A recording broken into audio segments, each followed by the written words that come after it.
জামালপুর থেকে যাত্রা শুরু করেছে ক্যাটল স্পেশাল ট্রেন। কোরবানির ঈদকে সামনে রেখে জামালপুরের খামারিদের জন্য চালু হয়েছে ক্যাটল স্পেশাল ট্রেন। শুক্রবার বিকালে জামালপুরের ইসলামপুর রেল স্টেশন থেকে গরু বোঝাই প্রথম ট্রেনটি রাজধানী ঢাকার উদ্দেশ্যে ছেড়ে যায়। একই দিন সন্ধ্যা ৬টায় আরও একটি ট্রেন ঢাকার উদ্দেশ্যে রওনা হবে। এছাড়া শনিবার সন্ধ্যায় শেষ ক্যাটল স্পেশাল ট্রেনটি ঢাকা যাবে। প্রতিটি ট্রেনে রয়েছে ২৫টি বগি এবং প্রতিটি বগিতে পরিবহন করা যাবে ১৬টি করে গরু। প্রতি বগির ভাড়া নির্ধারণ করা হয়েছে ৮,০০০ টাকা। সেই হিসেবে জামালপুর থেকে ঢাকা পর্যন্ত একটি গরু পরিবহনে খরচ পড়বে প্রায় ৫০০ টাকা। কম খরচে নিরাপদ ও যানজট মুক্তভাবে গরু পরিবহনের সুযোগ পেয়ে খুশি জেলার খামারিরা। খামারিদের ভাষ্য, স্থানীয় হাটের তুলনায় ঢাকায় কোরবানির গরুর দাম বেশি পাওয়া যায়। সরকারি ব্যবস্থাপনায় ট্রেনে গরু পরিবহন করতে পারায় এবার লাভের আশা করছেন তারা।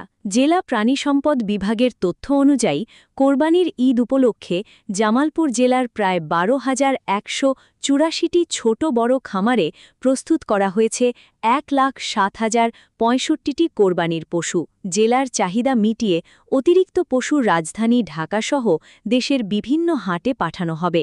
ইসলামপুর রেল স্টেশনের স্টেশন মাস্টার শাহিম মিয়া জানান, ক্যাটল স্পেশাল ট্রেনের মাধ্যমে খামারিরা কম খরচে ও নিরাপদে ঢাকায় পশু পরিবহন করতে পারছেন। রেলওয়ের পক্ষ থেকে সব ধরনের সহযোগিতা অব্যাহত থাকবে। শেষ সময়ে ট্রেনে গরু পরিবহনের সুযোগ পেয়ে এবার ভালো লাভের আশা করছেন জামালপুরের খামারিরা।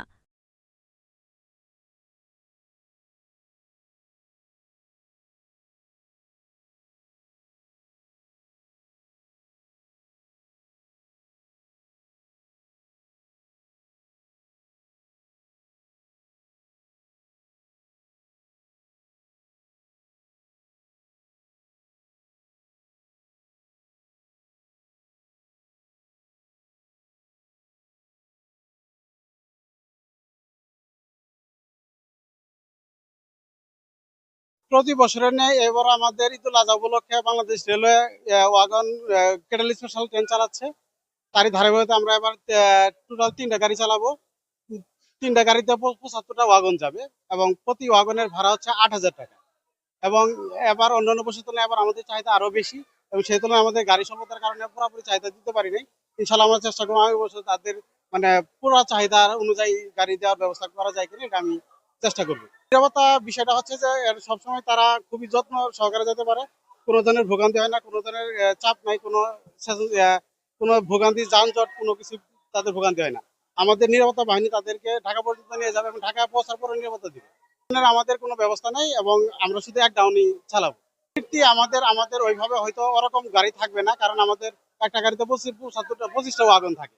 এখন একটা দুইটা যদি হয় সেই পুরো গাড়ি আমাদের চালানো সম্ভব হবে না। এই জন্য ফিরতির বিষয়ে আমাদের কোনো সুযোগ থাকবে না।